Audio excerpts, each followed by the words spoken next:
lights of Los Angeles have gone out.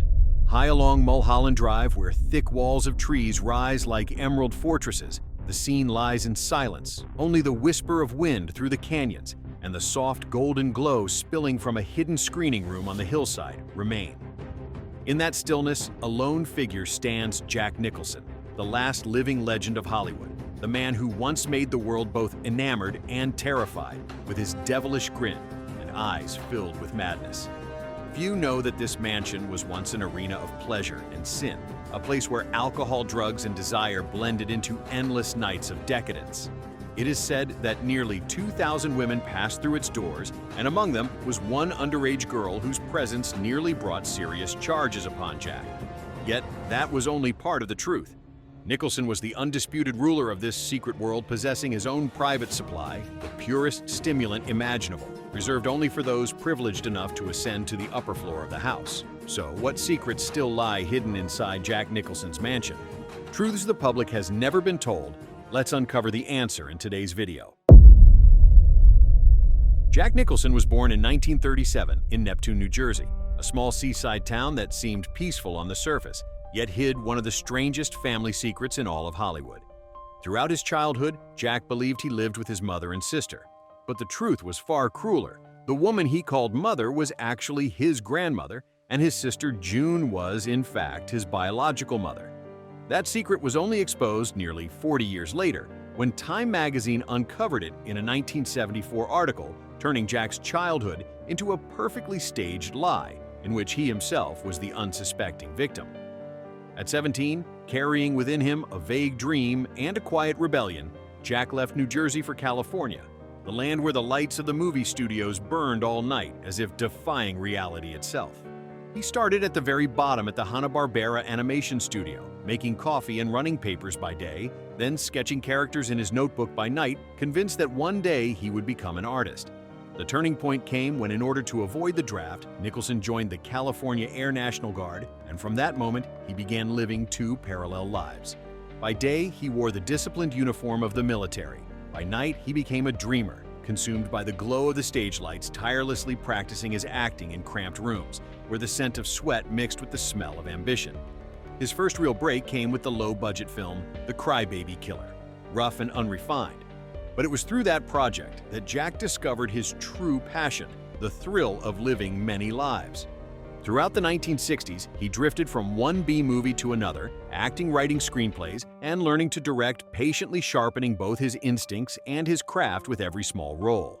While many of his peers gave up along the way, Nicholson stood alone before the mirror each night, perfecting that devilish grin and fiery gaze, two traits that would later become the weapons that haunted the entire world. Then one day, Jack Nicholson exploded like a detonation across the silver screen. In 1969, Easy Rider was released, and with it, a legend was born. As George Hanson, the drunken lawyer wandering through a fractured America, Jack didn't just act, he embodied the soul of a nation lost, rebellious, and desperately yearning for freedom. Though it was only a supporting role, its impact was powerful enough to propel him from obscurity to the status of a generational icon, marking the dawn of a new era in American cinema. From that moment on, the 1970s became Nicholson's golden decade. He ruled Hollywood like a defiant emperor, seductive, dangerous, and untamed. The last detailed Chinatown one flew over the cuckoo's nest. Each performance carved deeper into the dazzling madness that defined Jack Nicholson. Success didn't calm him. It only made him burn hotter, as if every boundary existed solely for him to shatter. As the 1980s and 1990s arrived, Nicholson continued to reinvent himself through countless personas, proving he wasn't merely an actor, but a genre of his own. From the axe-wielding maniac in The Shining with the immortal line, "Here's Johnny," that haunted generations, to the cold, calculating lawyer in A Few Good Men and the irritable yet wounded man in As Good as It Gets. Jack left audiences unable to distinguish where the man ended and the performance began. Jack Nicholson's talent wasn't measured only by his magnetic presence on screen, but also by numbers that made Hollywood bow in awe. Throughout his career, he received 12 Oscar nominations, won 3 Academy Awards, and collected a long list of honors, including Golden Globes, BAFTAs, and the AFI Life Achievement Award. With such achievements, Nicholson became more than a legend. He was a living emblem of Hollywood's golden age, the most decorated actor in the history of American cinema. But beyond the golden statues and titles, what truly cemented Jack Nicholson's immortality was the fiery love audiences felt for him. During this era, he consistently ranked among Hollywood's most beloved and admired actors. Polls from Empire, IMDb, and Rotten Tomatoes all placed Nicholson in the top 5 greatest actors of all time, the man you simply can't hate even when he plays the villain. Critics called him the last beast of classic Hollywood, while the public believed Nicholson didn't just act, he lived within every frame, embodying a madness, freedom, and fatal charm no one else could ever replicate. With success came immense fortune. At the height of his career, Jack's salary ranged from $10 to $20 million per role, not including back-end profits that sent his total earnings soaring far beyond his peers.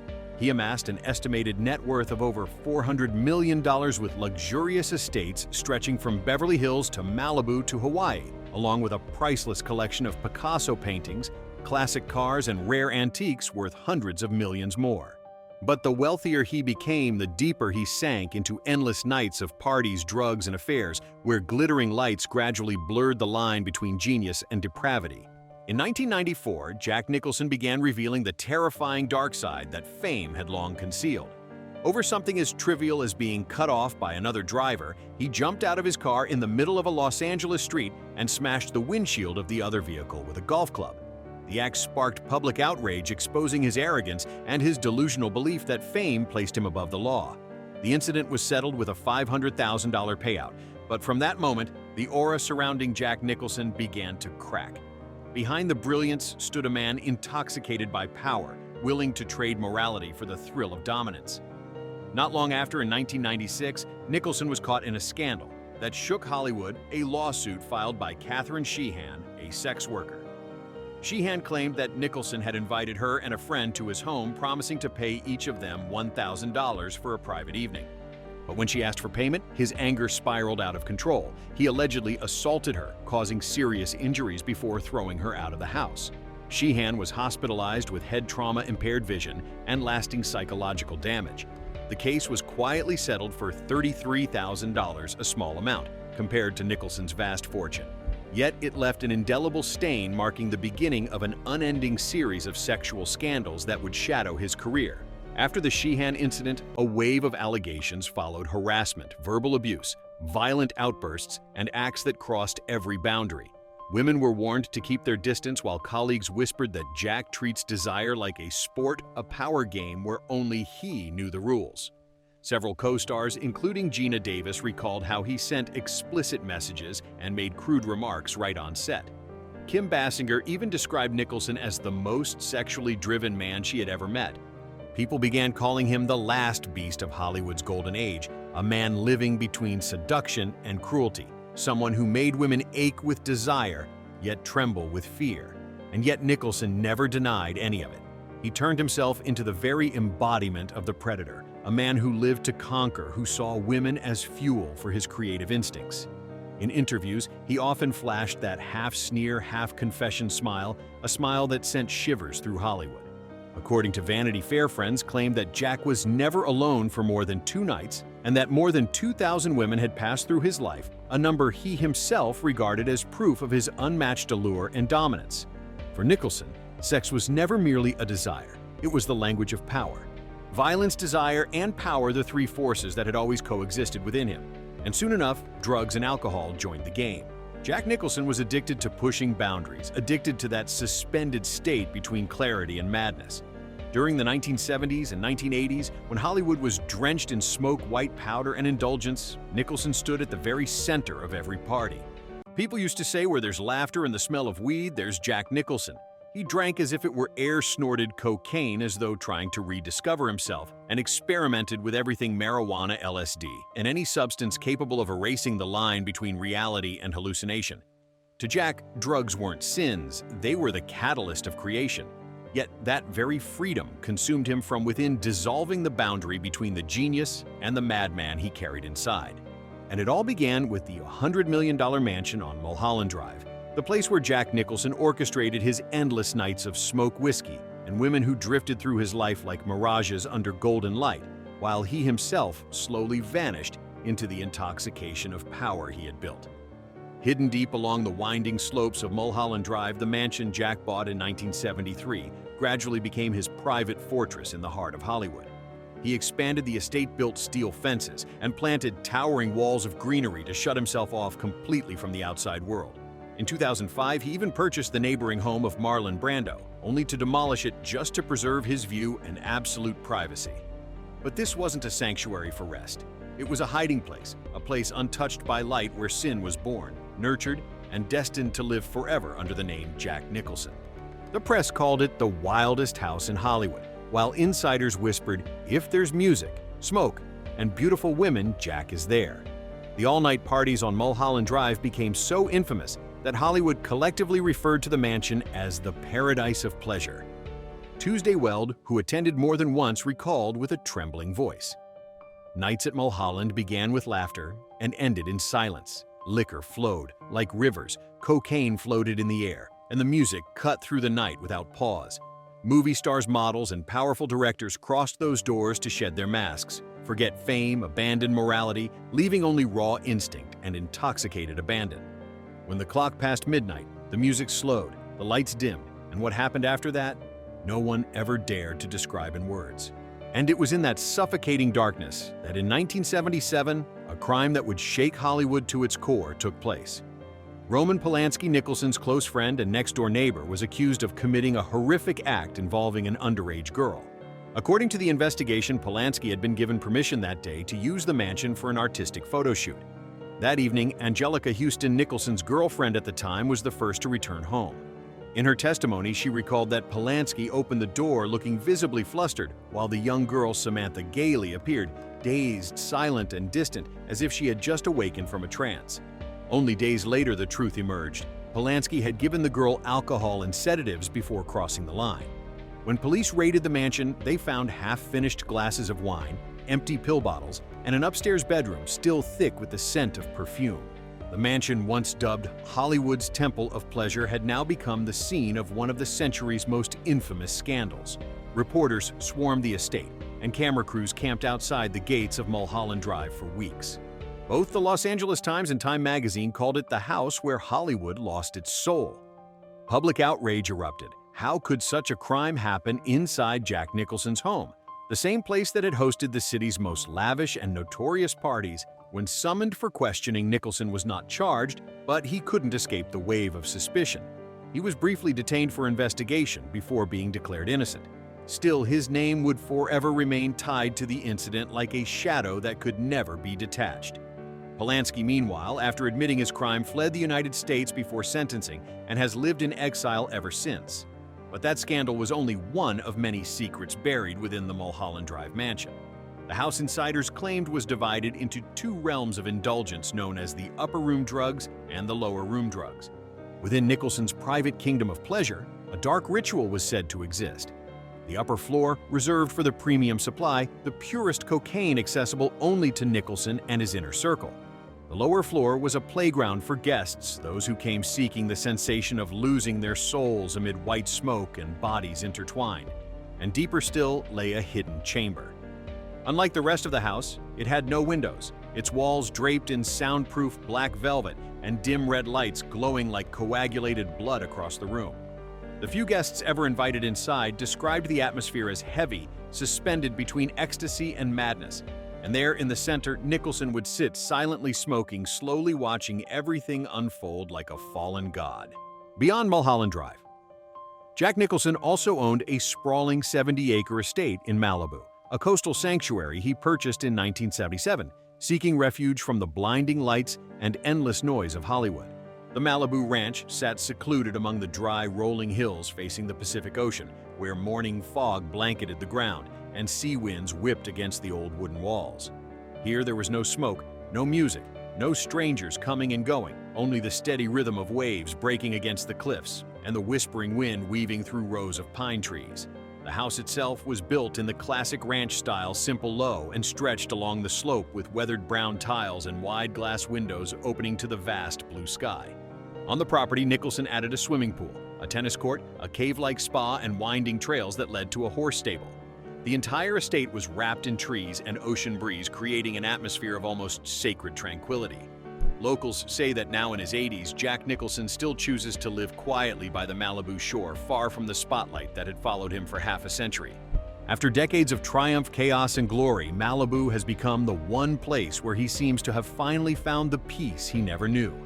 Each morning, neighbors sometimes catch sight of him sitting on the balcony, silently watching the waves crash against the rocks, occasionally smiling as the sea wind brushes through his silver hair. His old friends are gone. Fame has long receded into the past, yet Nicholson appears unbothered. He spends his time with old films, with memories that once defined him, as if choosing to slowly live, fully, and look back at life through the eyes of a man who has finally understood both greatness and solitude. And for a man who had lived as if there were no tomorrow, it's no surprise that Jack Nicholson also turned cars into part of his game. His collection, of course, is extravagant as any party ever thrown at Mulholland Drive. The first and perhaps his greatest pride was the 1972 Mercedes-Benz 600 SWB, the car once hailed as the limousine of gods, the ultimate symbol of power among the elite.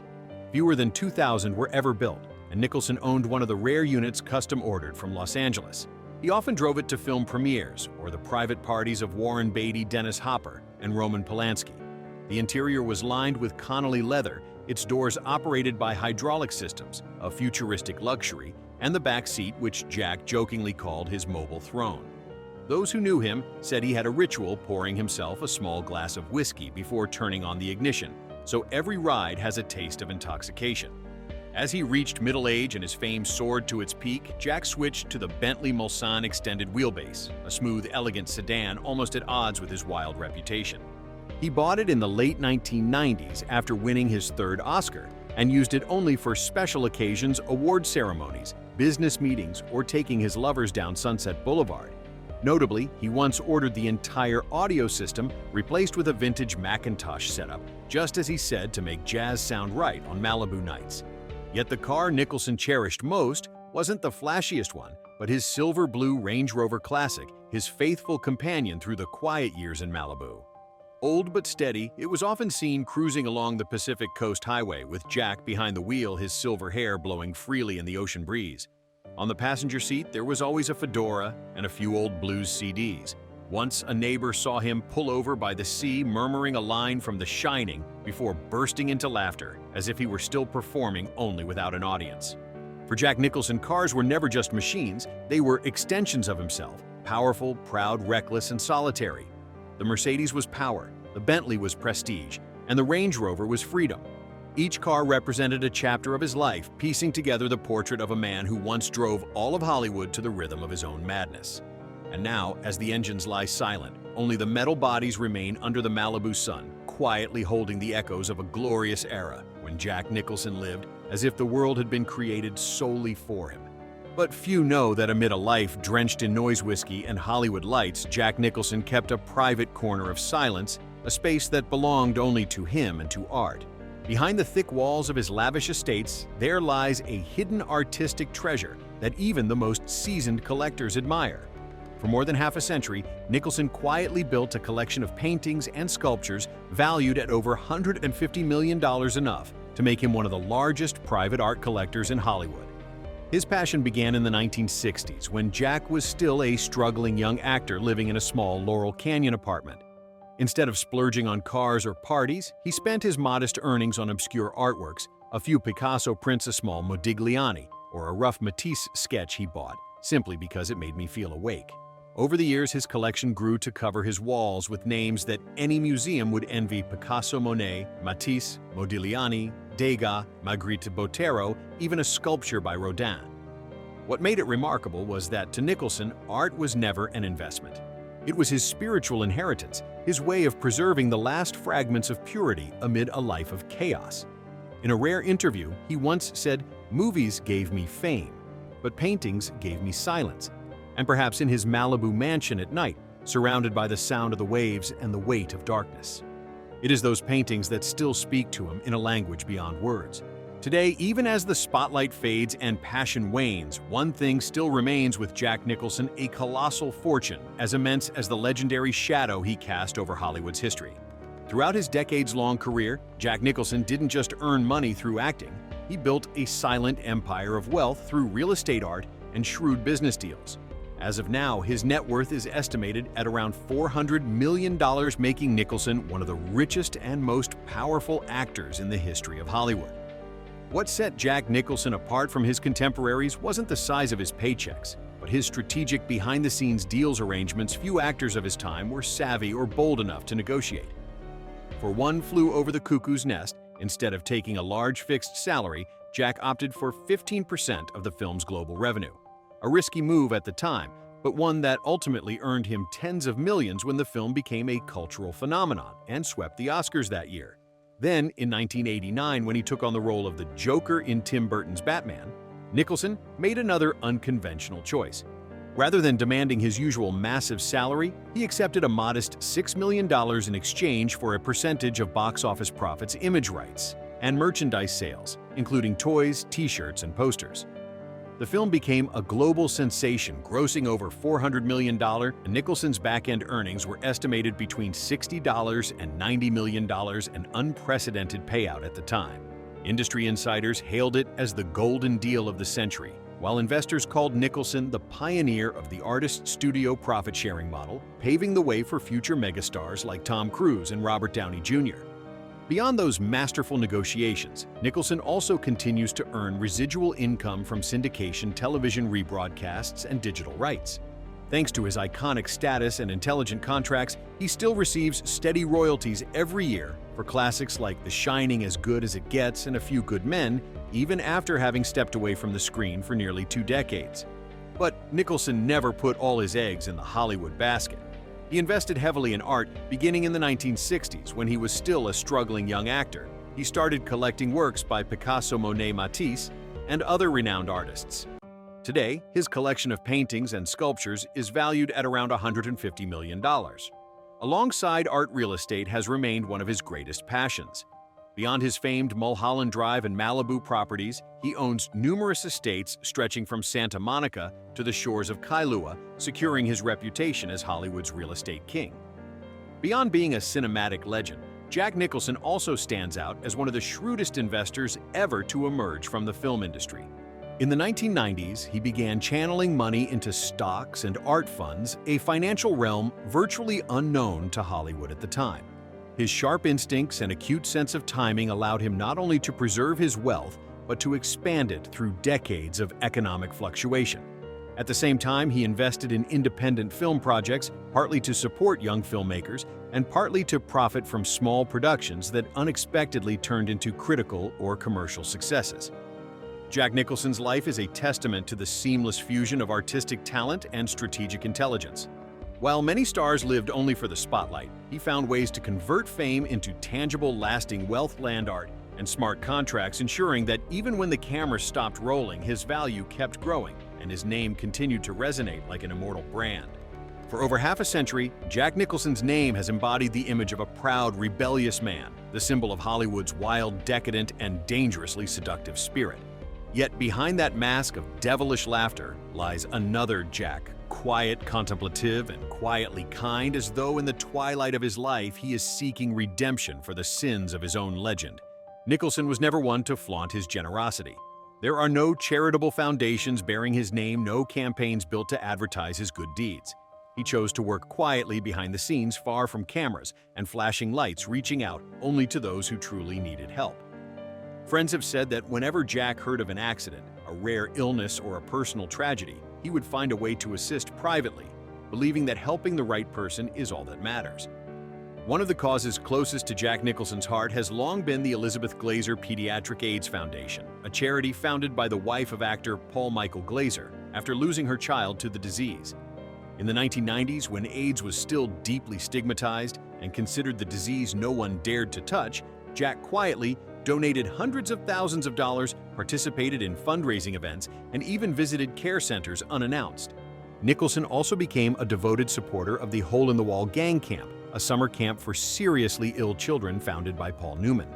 While many stars of the 1990s spent their summers vacationing in Cannes or Monaco, Jack would visit the camp bringing gifts, cartoons, and his uniquely offbeat stories only Jack could tell. He once told a friend, "These kids don't need me to be famous. They just need me to make them laugh." That simple sentence revealed the truest part of the man Hollywood so often misunderstood: a soul capable of deep compassion, hidden beneath layers of swagger and mischief.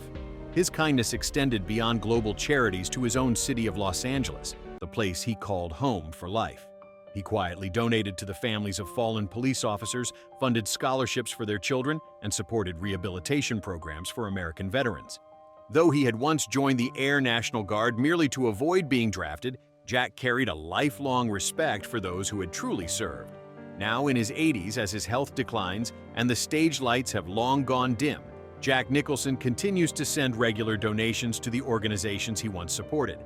He no longer attends parties, no longer walks the red carpet, but his name remains among the longest-standing benefactors of multiple humanitarian foundations in California. To Hollywood, he will always be the unyielding rebel who refused to conform. But to those whose lives he quietly touched, Jack is the man who brought light in silence.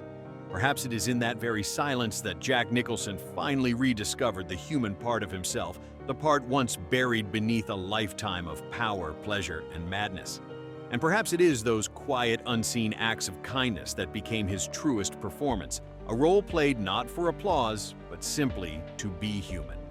Jack Nicholson's life was never short of women, and it's no surprise that his love life became a labyrinth of passion, betrayal, and heartbreak, the kind that made even Hollywood shudder.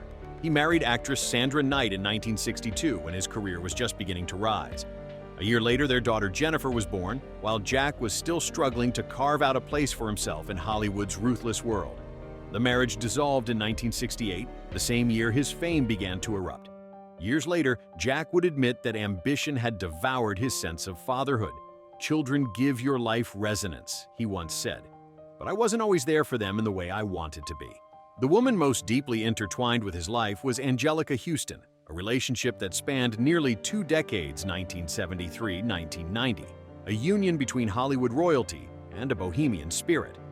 Huston stood by Jack through his peak years, from One Flew Over the Cuckoo's Nest to Batman, and witnessed his darkest side: jealousy, infidelity, and endless nights of wild abandon. When Huston discovered Jack had fathered a child with model Rebecca Broussard, her heart shattered. And as Jack later reflected, that love was like a movie, beautiful and broken like one too. Behind the champagne glow of premieres and the haze of late-night parties was a tangled web of relationships where no one could say for sure who Jack Nicholson truly belonged to. He had children with several women: Caleb Goddard, son of actress Susan Anspach, whom he publicly acknowledged in 1998, Honey Hallman, an illegitimate daughter born in 1982, and 2 children with Broussard Lorraine, born 1990, and Raymond, born 1992. Hollywood tabloids have long whispered about another, a secret daughter named Tessa Gorin, born in 1994.